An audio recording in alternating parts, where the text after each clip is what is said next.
Time to get inspired and improve your yoga knowledge in English.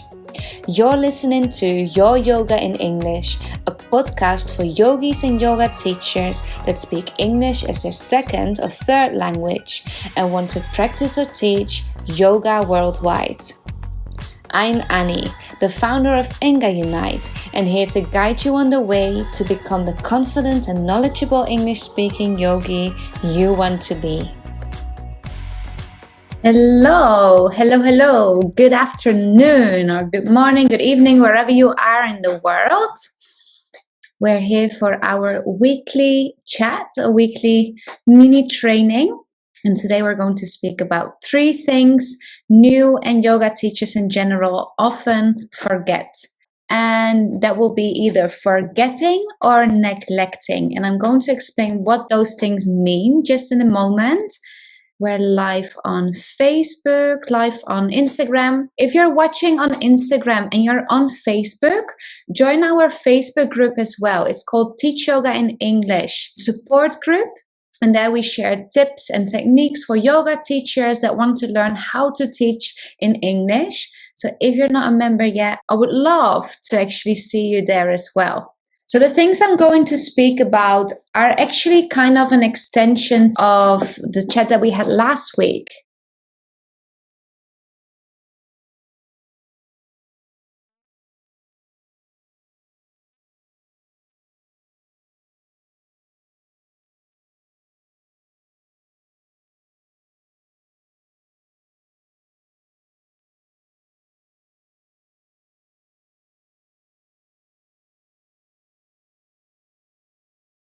Last week we spoke about 5 common mistakes, and this week we're speaking about things that we neglect or forget. And I was initially going to combine them, but I thought, you know what? The 3 things I'm going to speak about today are not actually things that are mistakes, but are things that we neglect. And when you neglect something, it means that you are either not taking care of it, you're not taking care of it properly, or you think or believe that you don't have time to do these things. In other words, it's just not your priority. And we have to have priorities, because if we want to teach more confidently, effectively, hold space for our students, we have to prioritize things in life. So knowing this little background information, you might know what I'm going to speak about today, the 3 things that we do neglect or forget. They are very common things. I have neglected and forgot them. My teachers did. A lot of teachers I know did. And so all of what I'm going to speak about is not to judge anyone. It's not to make you feel bad. But I really hope to simply give you some introspection to create awareness and give you something to think about and maybe share with other teachers that you know, or maybe your own yoga teachers. So Tara already said she often forgets to take a pause when she is speaking. This is something I'm guilty of as well. That's why I have to drink water in between. And this is very common. Number 1, first thing that we often forget or neglect is our self-practice or self-care. One of the most common, and I dare to say it's the number 1 thing we forget or neglect, is our self-practice or self-care. I don't have time to practice yoga or asana. I don't have time to do any type of meditation or mindfulness practice. I don't have time for self-care, basically because my schedule is too busy, or my clients, my students are my priority. So these are 2 very common scenarios. My students are my priority, or I am too busy. When you are serving others, it's natural that you want to put the needs of your students, your clients, the participants of your class first. I understand, and I've been there, that you're willing to sacrifice your own practice, and you probably or have done this as well. That you find the well-being of your students or the participants in your classes more important than that of your own. The other thing is that I'm too busy. I'm too busy. You might have a very busy schedule. You might be working another job. You might be homeschooling your children. It might be that you have a very busy week, and by the time you get home or by the time you have finished your tasks, you are happy to have a moment for yourself, a mindlessness moment to do nothing. Maybe you'd like to watch some TV, a film, a movie, or scroll through social media and just really do nothing in this time. And I'm saying mindlessness, not mindfulness, because we just want to disconnect. It can be either or, it can be a combination. So combination of I'm too busy or my students are my priority. It can be a different scenario as well. But the key of this point is that it all comes down that you're not making yourself a priority. And my question is, when this is the case, my question is, from what place are you serving your students if you're not taking care of yourself? Self-practice is necessary for many, many, many different reasons. The first thing, obviously, is practice of asana, but this is a completely different thing that one I want to speak about today, and I want to actually do a whole episode or chat on this. So I'm saving it for another moment, but obviously practicing asana is a big one. But another thing is that if you practice self-care or self-practice, we experience the things that we want to teach for ourselves. And it gives us the experience as well to speak from experience and improve our skills, abilities, our knowledge, to explain things clearer, to really understand what we're teaching, what impact it has, what benefits it has, why things work, why they don't work, why or not things feel right, why or not things work for certain body types and not for others, why things are challenging or not so challenging. All of this experience you will gain in your self-practice and is necessary to serve from a more informed and compassionate place. It helps you to get to know yourself better, get to know others better, and be more compassionate with yourself and with others. It helps you to understand the people in your classes better.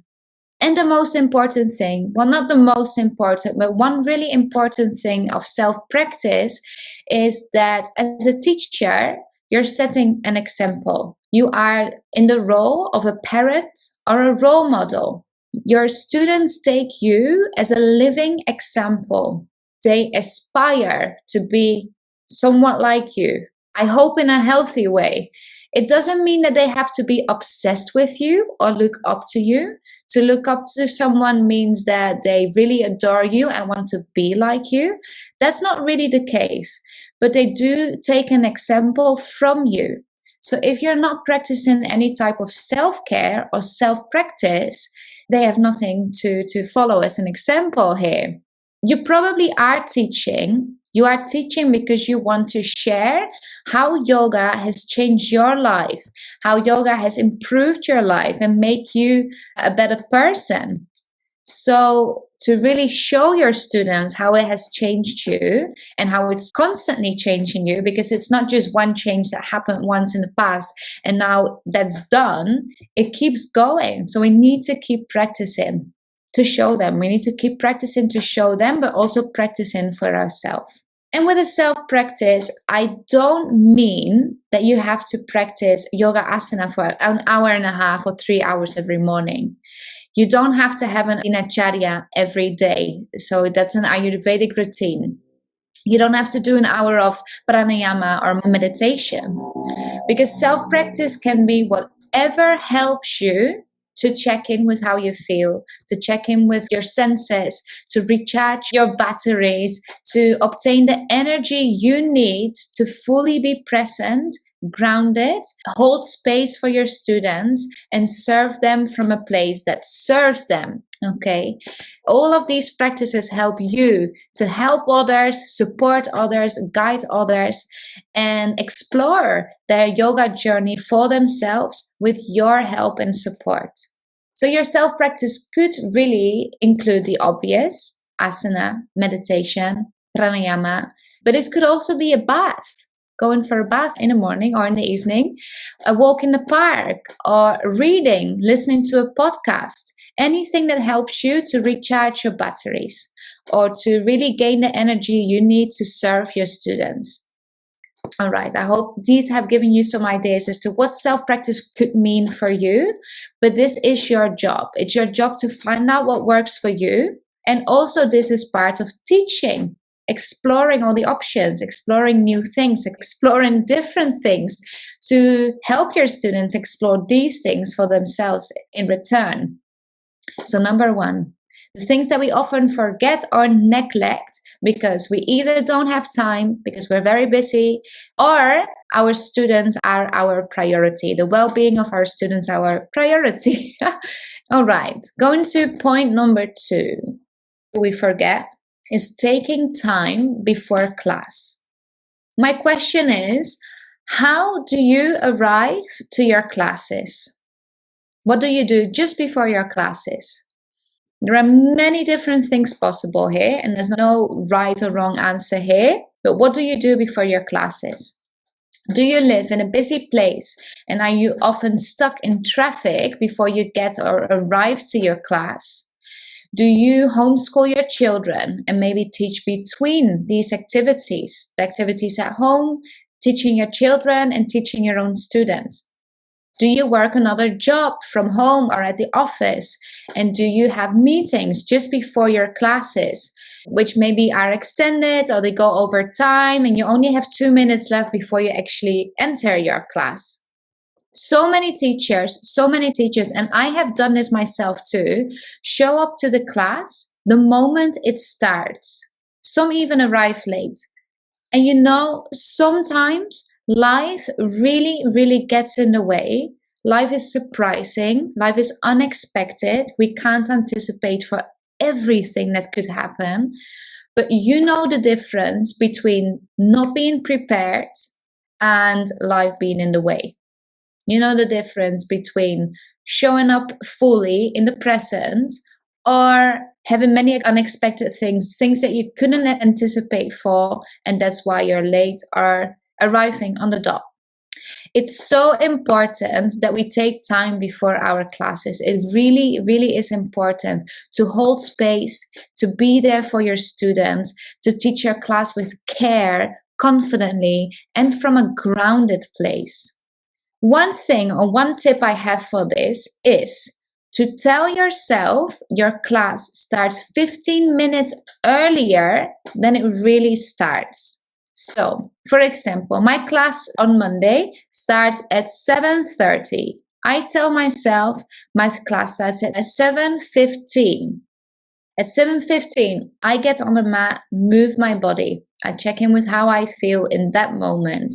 I revise my script or my sequence. I lit a candle. You can use incense or use a diffuser, whatever you like to use. Maybe you use a playlist. You want to make sure it's not on shuffle or you're using the right one. You can spend a moment in child's pose or sukhasana, an easy seat. Whatever works for you to feel grounded, present, and helps you to, after that, really hold space for your students. It's a moment in which you take time to get centered. Check in with how you feel. Arrive in your practice. Because you know it only takes 3, 4, 5 breaths to feel calm, to check in with yourself. I invite you to really make use of your yoga teacher toolkit. You've got everything there. You've got everything there to arrive on the mat and get present, or become present, set an intention even to hold space for your students during the class. If you arrive early and you do all of these things, you will not only feel more grounded and prepared if you do these practices, if you show up to your class early and you center yourself, you will also lead your class less distracted, less messy in your head. If you don't do this, your students will sense it. But if you do this, your students will sense it too. Your students are as sensitive as you are. They're also human beings. They might not know what's going on in your mind, but they do sense if you're calm or if you're actually distracted in your mind. Another thing is that I dare to bet that as you start your yoga classes, You ask your students to do this. You ask them to arrive on their mat, leave their day behind, set an intention, focus on how they feel. So follow your own example. Do what you ask your students to do. And do this 15 minutes before class, not with them. Do this before, by yourself. Okay. Going to point number 3. Number 3 is something that we spoke about last week as well. And I want to go into more depth because we spoke about how self-conscious we are when we teach yoga. That we're really busy thinking of how we come across, what people think of us, if we're doing it right, how people perceive us or what their perspective is of our class and how we teach. And this is not necessarily a mistake because self-consciousness doesn't mean that you are full of yourself, that you think that you're a hero or you're the best, you're amazing, everyone loves you. It doesn't mean these things. It often actually means that you have insecurities, limiting beliefs, false or negative thought patterns about yourself. So self-consciousness is not because you're egocentric, but often because you are insecure or experience limiting beliefs.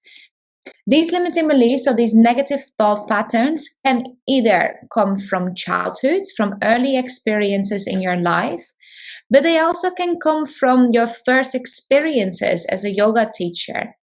It might be that you're thinking of how you come across, how you present yourself, if your students like you or don't like you. And if you think of these things, it will make that you teach your class busy thinking of who you are and how you come across rather than serving your students or being there for them. So I'm going to give you 3 things that I recommend to unlearn to to really serve your students and be less self-conscious in your class. So unlearn belittling yourself. Belittling yourself towards yourself, but also in front of your students. So telling yourself that you're worthless, that you're not doing it right, that you're stupid, or that you're weird. But also unlearning, telling your students that I'm sorry, but I don't know what I'm doing. I'm sorry, I'm such a failure. I messed up the whole sequence. Or I'm sorry, I messed up left and right and we need to restart from the beginning. These things are unnecessary and don't help you, neither your students. Another thing to unlearn is I'm sorry in general. We spoke about this last week. It's okay to apologize yourself, saying excuse me, but please, please, please, please never say I am sorry unless you hurt someone, you damaged someone, or someone got seriously offended. In this case, it's a good idea to say that you're sorry. Otherwise, in the case of messing up left and right, messing up your sequence, maybe losing your train of thought or not sure where you're going next, in that case, you can just say excuse me. Another thing to unlearn is thinking for your students. They must think I messed up the sequence, or they must think I'm a bad teacher. They must think I'm useless. You don't know what's going on in someone's mind. You have no idea what they are really thinking of. Yesterday I posted or I reposted something I saw on Instagram. It was a circle, and of that circle they took 10% and wrote, this is what you see and know about a person. The other 90% plays off in their mind. You have no idea what they're really thinking and what else is going on in their lives. Another thing that I thought was really interesting is that in January, we wrote a blog and it was about our thought patterns, how we have patterns that are so ingrained in our subconscious mind that we are not even aware of them anymore. And they explained that we have about 60 or 70,000 thoughts a day. And of those thoughts, we only speak about 20,000. That means that we have another 50,000 thoughts that are not being spoken out loud. And this happens with your students too. You have no idea what's going on in their minds. And people are very busy thinking of themselves and their own lives. So the chances are that they are really not caring about your mistakes or how you come across. On top of that, they are there for their experience. They might be concentrated, they might be thinking of their busy schedule, they might be thinking about what they're going to have for dinner, many things that could go on in their minds. It very often is not actually about you. So, all of these things that I'm explaining here to unlearn our self-conscious in our practices or when we teach yoga, sum up are our combination of unlearning negative thought patterns and apologizing yourself for a class that you believe, no one told you, but you believe didn't go well. Instead, what we can do, what would be very beneficial, very useful to do, is put the focus on your students. If you arrive to your class 15 minutes early, you have time to connect with your students before class. You can ask them about your day, about their needs, about their desires, about how they feel, what they want in their yoga class today. A good example of this is that this week I was teaching moon salutations because it's the full moon. And I love theming my classes to current circumstances or situations. And one of my students, and I've been teaching her for a really long time, she came into class, she just got her second vaccination for COVID, and she was really not feeling well. So I asked her, what do you want in class today? She asked me for twists or twisting positions. I was teaching moon salutations and they don't really include twist. But I thought, you know what, we can actually include them while we do this and this asana or in between. There are possibilities to actually do them. This means that you take off the focus on your sequence, on your teaching, on what you have planned for them, but instead focus on what they need, what they want. So it will help you to be less self-conscious and more conscious about their experience. Be serving them. You know, in the beginning, it might be challenging to add or take out things of your sequence, but that's what we are here for at Enga as well. It's something that I would love to help you with, because with time, with practice, you will learn to be more creative and understand where you can tweak and puzzle things in to really, really listen to your students' needs. However, another thing that we can do instead is to observe and check in with the students while they practice. Don't be afraid to come off your mat and see how they are doing. If you have not so many students in your classes, you can actually give personalized cues. If you have a lot of students in your classes, you give generalized cues that really serve everyone. Offer variations. Offer new possibilities. Give them the option to explore. Don't get too stuck on your own idea of the sequence or what works for you. Really make it about them. Then, other thing that we can do instead is ask your students how they feel after class. Always, always, always ask them how they feel. First, it will actually give you new insights as to what works for them, what doesn't work for them, what do they like or what do they don't like. It's something to learn from. It's feedback that you can apply into your professional development. So it's feedback that you can take into improving your teaching qualities, abilities, and your skills. So ask them how they feel, ask them what they liked, what they don't like, and take this into your future teachings to really, really make your classes about them. And the last thing, connect with other teachers and really invest in professional development.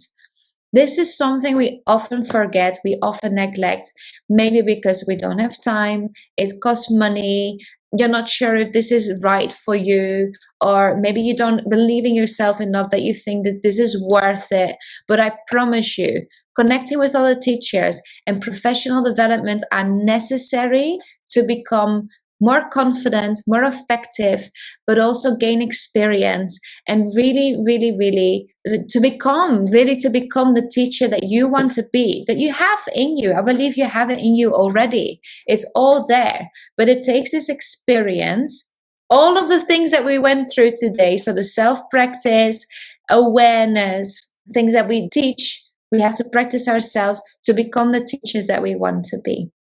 Right. Many things I spoke about today. Let me sum up what we spoke about. So 3 things we often forget and often neglect. First of all, self-practice and self-care. So important. And self-practice, we spoke about asana, but all of the rest as well. Mindfulness, journaling, just taking time for yourself, any type of self-care, anything that serves you, that helps you to recharge your batteries, to gain energy, and to hold space for your students. Number 2, time before class. Always arrive before, and preferably 15 minutes before. Take the time to feel into your body. Make sure your playlist is not on shuffle. Lit a candle. Revise your script. Revise your sequence. Greet your students. Ask them how they are. Really take this time to set an intention, get centered, get grounded, and notice how you feel. To also to serve from a more compassionate place and centered and grounded place for your students. Number 3, the class is about your students and not about you. So this really comes back to this self-consciousness. Am I doing it right? Is this what they want? Do they like me? Do they not like me? All of these things are unnecessary thoughts, and we can really easily, I'm saying easily, it's easier said than done. It's a practice, but creating awareness around the way that you think and the negative thoughts that come up in your mind will help you to little by little detach yourself from these thoughts and really make the class about your students. So when you focus on your students, you can really connect with them, focus on what they like in their classes, what they need from their classes really. It will help you to observe them and check in with how they feel before, during, and after the class. And the other thing that was important here is stop saying I'm sorry, but use excuse me instead. Okay, lot of information today. I hope all of this has been very useful. If you have questions, please send them in. Send me a DM, send me a private message, or send me an email at enga@engaunite.com. And if you would like more information and more training like this, download or register for our 10 tips for multilingual yoga teachers video guide, because all of these tips have to do with these things, but more so with language that we use in our classes. So we speak about not using ing, mindful language, mindful pronunciation, complex grammar, and many, many, many other things. So have a look. It's on our website, engaunite.com/10 tips for multilingual yoga teachers. And I think that's it for today. I hope to see you again next week. Next week, we'll be back with Anna, and we're going to speak about private clients, how to obtain private clients in your multilingual yoga business. I hope to see you there, and I'm wishing you a great rest of your day, and I will see you again soon. See you later, everyone. You listen to Your Yoga in English, brought to you by Enga Unite, a unique online learning platform for non-native English-speaking yogis and yoga teachers. If you feel inspired and liked what you learned today, don't forget to subscribe, leave us a review, and follow us at Enga Unite and become a member of our online community, Your Yoga in English, on Facebook. Practice, rest, repeat, and all will come.